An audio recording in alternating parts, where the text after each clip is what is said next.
Good morning. Chapter 7, The God Delusion by Richard Dawkins.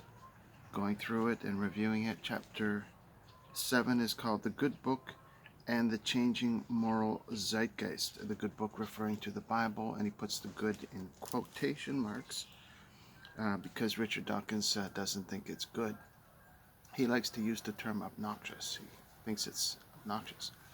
But slowly, as I'm going through the book, he reveals little bits and pieces about himself and difficult situations he's had as a young child. And you slowly start to get a tiny bit of more appreciation for the author. He starts with a quote.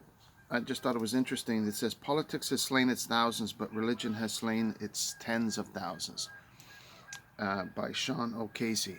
And I'm noticing a lot of these pithy little comments coming out of Sam Harris a lot. He produces them on his Facebook page. I don't know if he does it himself or he probably has a staff that does it for him. But oftentimes they're nonsensical and they sound good at first blush, but once you examine them closer, which is what you need to do with a work like this, if something's being produced by by their own admission, the intellectual elite, that's what they call themselves, is valuable to examine it and say, okay, what is this person really saying, and try and dig into it. So, first of all, the quote, as you're probably aware, is taken from or based on the quote from the Bible. David and Saul, the women would sing a song after they came back from battle and say, Saul has slain his thousands and David his tens of thousands. So these individual characters were portrayed in the Bible as being war leaders and killers, right? But a good way to examine these little blurbs, you could call them, these little meme phrases that come out from Sam Harris and others, is to simply reverse the terms in them and see if it makes more sense or see if it makes as much sense, because you need to have a strategy to evaluate what you're reading so you don't get deceived by wordplay and just a sleight of hand. So I look at it, it says politics has slain its thousands and religion has slain its tens of thousands. What about politics has slain its tens of thousands, or politics has slain its millions and religion has slain its millions? What's the differentiation between that? It's portraying an opinion of this person, Sean O'Casey, and it's an opinion that is rather cynical. Obviously, it's a cynical statement, but the cynical statement is founded in truth from the perspective of that individual person, but is it a applicable truth? Is all I'm trying to say, right? My goodness, those crazy birds are coming right over my head. The geese, the Canada geese. And so let's move on. Chapter 7. Here we can see that the book has slowly shifted from a more general view of God in general, theism, addressing theism, and it's narrowing its focus down towards more specifically Christian, and then even more so specifically evangelical, or specifically fundamental, right? The target becomes narrow and narrow focus, and it makes it easier for Dawkins to become more and more indignant with his target, which is fundamentalist Christianity. And it's not so much theism per se. I would venture to speculate, but that's open for debate, of course, right? So let's see here. The point I wanted to make about that quote, because it refers back to David and Saul, individuals are responsible for slaying thousands and tens of thousands, not religion, not politics. individuals. And let's keep that in mind, because it's important for buttressing, supporting my viewpoint that theism is valuable and that Christianity can bring us access to God the Father, which is my own personal belief. So here we go. He calls the Ten Commandments obnoxious. He brings up Noah's Ark, and tsunamis, and he's saying that this is all chaos. But the scriptures actually show that the human events are important to God. They do have cosmic significance, the individual events that people go through.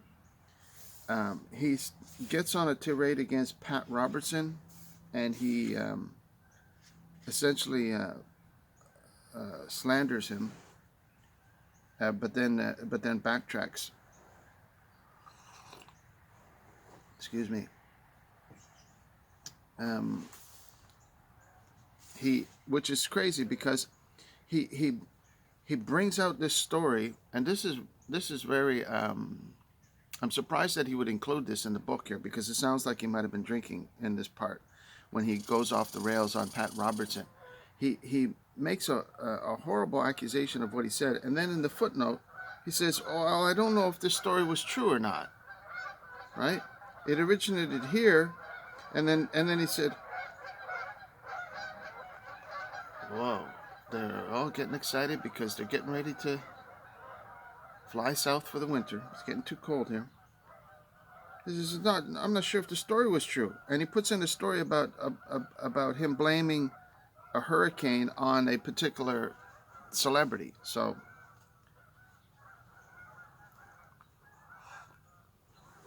it's quite malicious of him. But anyway, I'm not going to worry too bad about it. But he definitely has a very personal problem with Pat Robertson, of course. And all I can say about that is I'm glad Pat Robertson is not God, because sometimes he speaks or pretends to speak on behalf of God. So, in that regard, I'm in agreement with Mr. Dawkins. He goes on. He talks about Sodom and Gomorrah, the wickedness of men, Abraham and Sarah, deception, that all these horrible things that happened in the Bible, and that's part of the point of the Bible, explaining how messed up the world situation is without God. And it's no different today. There's crazy circumstance going on in the world today, horrible violence that's occurring, and a lot of it can be traced once again to abandoning God. And he gives himself here, pardon me, and he gives himself this false dilemma where he kind of says, like, "Oh, what can we get out of the Bible? It's so horribly confusing, that we can't make any sense of it. It's such a dilemma." He raises this dilemma about the Bible as being so difficult, right? And he says the Bible is held up as our source of morality. The Bible is not held up as our source of morality. The Bible is held up as a certain set of information and instructions that can point people on how to have a better reality. But the stories themselves, obviously we know, they're filled with chaos.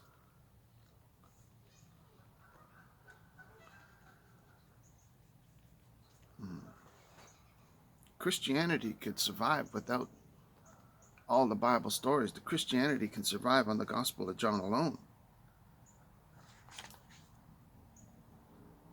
It's a messed up history. Indeed, it is a messed up history.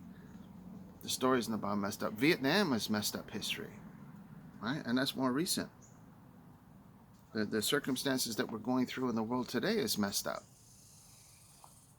But we see the same answer throughout history, recorded history. Right? There's no dilemma. He's all this big dilemma. Jesus summarized it, right? says, you know, the commandments, don't steal, don't kill, don't defraud your neighbor. And then on page, where are we here? Going through my notes. He did have a, did have a very, first time that he actually made me laugh, so I gotta give credit to Richard Dawkins. But even that, it was, in the footnote, he says he got the idea from Jonathan Miller. But he thanks him for it, so that's nice. He gives credit. It makes a very funny comment on page 244. It says, don't covet your neighbor's wife or her ass. It made me laugh. The way he deadpanned it, so I give him extra points for that. He's starting to grow on me after I'm getting through his book here. What else? Moses and the golden calf, right? Yes. Okay. And then we'll move on here to the next part. And then moving on, first of all, he slags the Old Testament, and then we move on to the New Testament in the section called "Is the New Testament any better?" Right?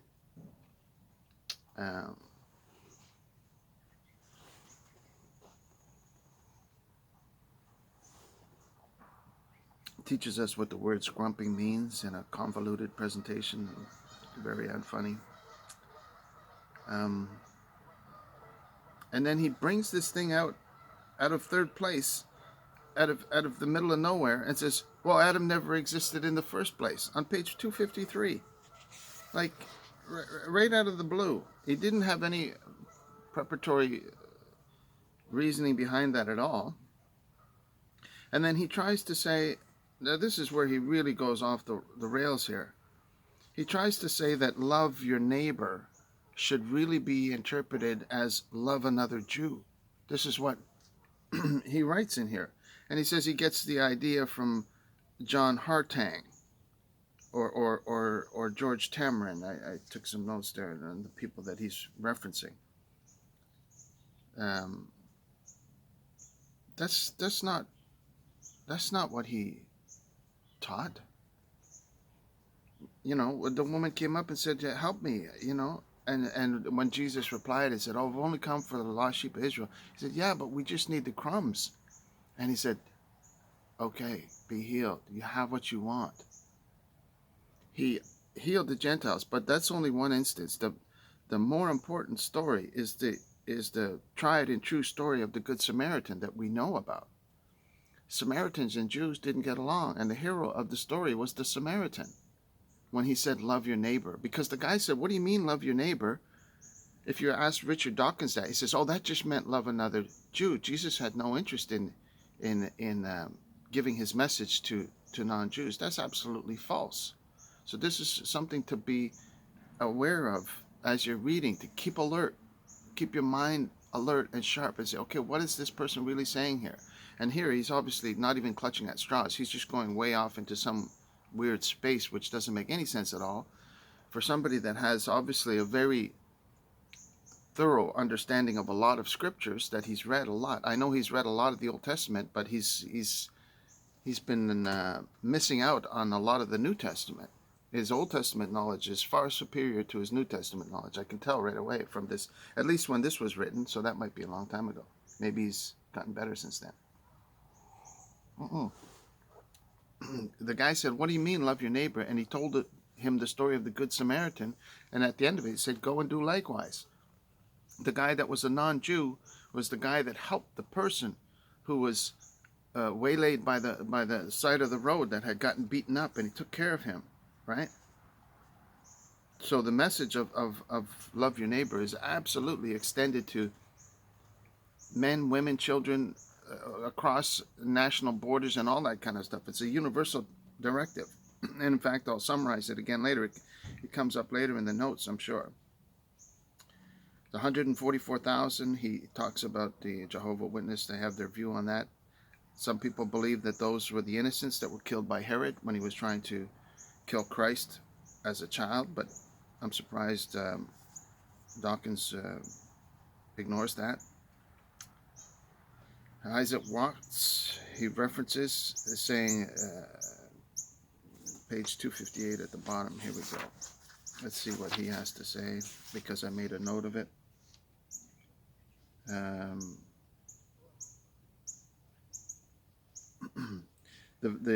He quotes a hymn, or a verse from a hymn by Isaac Watts, and in the hymn, Isaac Watts is thanking God that he was born of Christian race and not a heathen or a Jew. What he means is that he's thankful that he's got born into God's family, and this is the universal message that says, when you understand that there's a God, a fatherly figure of God, as instructed by Jesus Christ. He says, yes, you do have a heavenly Father, God type of God that cares about you. And his instructions are, you can be part of God's family. You can become a child of God. So you can be grafted into that family, whether you're a Jew or a Gentile. And in fact, he says it's easier for Jews to be grafted into that family because that's their natural state of being, according to Christ, not according to me. Jesus said that the natural state of being for the Jew is to be a part of God's family. But he extends that to everybody. He says, you also can be a part of God's family if you will seek the Father by following my instructions. And his instructions are specific instructions. He says, I'm speaking to you in dark sayings right now, and I've spoken to you in dark sayings, but time is coming where I won't have to be so obscure. It'll be much more clear for you if you follow me and seek God. You'll find him if you seek him with all your heart. It's not a forced thing on the human race. It doesn't say, I'm going to force you to follow God the Father. For whatever reason, God doesn't work that way. He says, I'm going to show you how to access God the Father. Anyway, Christ didn't create a religion. He didn't say join a church. He said you could be free from religion and still fulfill the law of Moses via intention. That's a note that I just wrote in the side. And think about that. Tell me if you think that's true or not. Tell me if you agree with me or not. The geese are celebrating over there. I don't know what they're all excited about. So Christ did not create a religion. Humans built a religion around it. I think that would be music to the ears of Richard Dawkins and his comrades. Right? Christ didn't create a religion. He did not say join a church. He didn't say come and let's... He said, I'm going to build the church based on truth. This was the rock he was talking about when he said, Peter recognized who Christ was. And Jesus turned to him and says, based on this rock, I mean, it's a wordplay, right? It's dark sayings. It's not just straightforward. Christ said, upon this rock of truth, I'm going to build my church, and the gates of hell won't prevail against it. And that truth is like yeast in bread that works its way all the way through. Humanity is like a big lump of bread, and the truth is working its way through. That's what's happening. That's what we're seeing happening today. Christ didn't create a religion. He didn't say join a church. Instead, he said you could be free from religion and still fulfill the intention of the law of Moses. The intention of the law of Moses is to help people. The intention of the law of Moses is to protect people. The purpose behind it was to protect them from destroying themselves. That was the purpose. It might have gotten misinterpreted. Moses might have made some mistakes. We don't know that. Jesus said, I didn't come to abolish Moses. He says, he's the one you've got your problem with. That's what Jesus said. He said, you don't have a problem with me. You have a problem with Moses, the one whom you set your hope. If you set your hope on all these stories of the Old Testament, then you're going to have a problem. That's the value of the Bible. The value of the Bible is that it points to Christ and that it has Christ's words in it. That's the whole point of the Bible, showing all the chaos and insanity, and then showing the solution. Enough said. I'm not preaching. I'm just evaluating a book here. Okay. So chapter 7. Let's continue. Let's get through this. How are we doing for time? Oh shit! Are you kidding me? We're already at 20 minutes. I'm not even halfway through my notes. I have to make another video. Come on here. Give me some more time. The false dilemma again on page 259. Religious wars are usually political, territory, or resources. Right? I want to skip down to that section because it's important.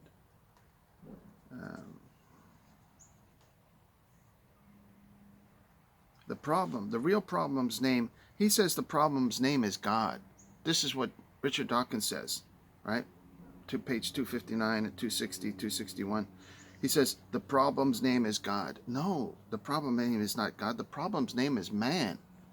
Look at the Bible. Look at the Old Testament. Look at history. Look outside the Bible and look at today. What is the problem today? The problem today is not God. The problem today is man acting without God, acting as if there is no God. That's the problem today.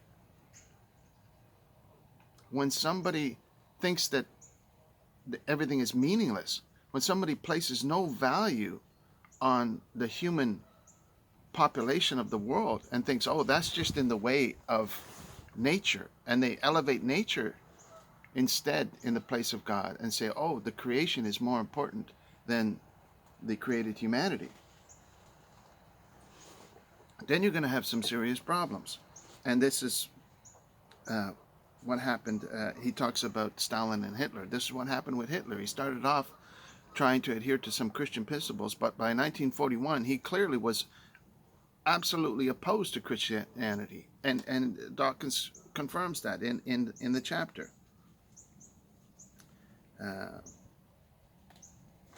Saying, yeah, men are a force for evil, not God, and men can be a force for evil in how they develop and present their religions. Absolutely, I agree with that. Absolutely. Then he really goes. He says he's going to make up his own version of 10 Commandments. All right, good luck with that. And the first one that he picks, he says, oh, I found these 10 Commandments from an atheist. And so I just took the first 10 I found. And the first one is the Golden Rule, reinterpreted in a very convoluted way. I'm going to skip some notes here because otherwise I'll take forever. I apologize. Do not do to others what you would not want them to do to you. Well, yeah, right? That's Sermon on the Mount. That's the Golden Rule. Although, albeit in a weird sense, and you know, and I could talk more about those ones. Question everything. Come on, that's really rather childish. But yes, question everything. We naturally question everything. Of course we do. But take it to extremes, it would be a ridiculous way to think and act. Yeah, that's what I wanted to get, right? This whole thing of the 10 Commandments and the two different 10 Commandments in two different sections after the first tablets were broken. I believe that God didn't recreate the 10 Commandments exactly as the first set of tablets for a reason, to show that the intention was more important than the actual specific written words themselves. It was the intention, to God saying, hey, I want you to be happy and prosperous. And they summed up on when someone asked Christ, what's the deal with the law? What's the most important law? And he said, love the Lord your God with all your heart, all your soul, all your mind, and love your neighbor as yourself. That, he said, the whole law and the prophets hang on all that. So somebody comes up and says, I'm going to make my own new 10 Commandments. Don't do anything that might be affected by. Love your neighbor as yourself. It's a little more concise, isn't it? Right? Love God. This is the whole. What is, and that simple statement to love God involves a deep deep understanding. It can be very superficial understanding. Okay, I got to remember, love God. That's all. But when you start to dwell on that and meditate on that and say, how can I love God?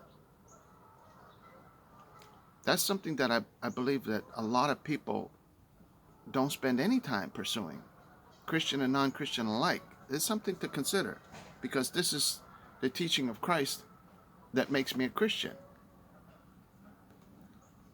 The teaching that tells me I can be free, that tells me that I can be free from religion, that I can be free from dogma. This is what Christ taught. And in fact, we don't have all the scriptures yet. There's a phrase in James that says, the spirit that within us lusteth to envy. It says, that's what the scripture says. There's no scripture that says that anywhere. You can try and find it, but it's in James. And I believe James is a transcription of the words of Christ. It's the only way that the book of James makes any sense. But that's another segue that I don't have time to get into. And so then he moves on to the zeitgeist, the feeling of the times, or the moral level of the times that we're in. And he blames the worst things of Hitler and Stalin on Marxism and insane eugenics theory. Where does insane eugenics theory come from, Richard? I'm speaking to Richard Dawkins now. Where do people get insane eugenics theories from? From abandoning God, that's right. Right?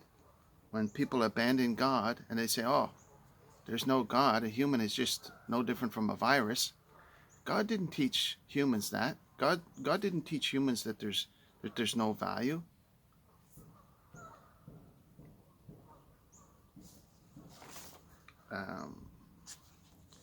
He blames war on Christianity, but then he says war is normally due to economic greed, political ambition, ethnic or racial prejudice, deep grievances or revenge, patriotic belief in the destiny of a nation.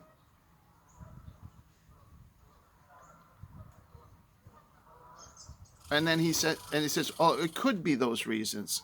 No, those are the reasons. And the reasons is based on the individual leader, what he decides to do. And if he goes off the rails, everybody goes off the rails. And then he finishes with a quote from Sam Harris, which, again, is one of those pithy things that you can easily... He does give some good information on the zeitgeist and how it evolves and changes, and we're hoping for the better. But the zeitgeist of today, that we're going through today, think about what's happening today, and the value that's being placed on human life. I'm not going to get into it, but just, think about different circumstances. There's a bunch of different topics that can easily spring to mind where humans are not being valued the way they should be being valued. And, we're all guilty of that. I'm guilty of that myself. I didn't value Richard Dawkins enough when I first started this project. I should have been a little more kinder and gentler. What does Sam Harris finish off the Hitler and Stalin? Yes, they were atheists, both of them. And that's... I rephrase Sam's quote. Here, I'm going to finish in 30 minutes. The danger of atheism is that it allows otherwise normal human beings to reap the fruits of madness and consider them sane. The danger of atheism is that it allows otherwise normal human beings to reap the fruits of madness and consider them sane. That's not what Sam Harris said. That's what I said. Sam Harris says, the danger of religious faith is that it allows otherwise normal human beings to reap the fruits of madness and consider them holy.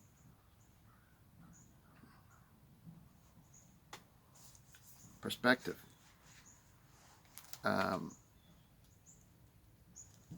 There's a lot of material in that chapter. It's almost 40 pages. I could talk about it for a few hours, but I got to cut this short because it's a 30-minute video. Thank you so much for watching. I wish I could go into it in more detail, but you're going to have to check it out yourself. It's interesting.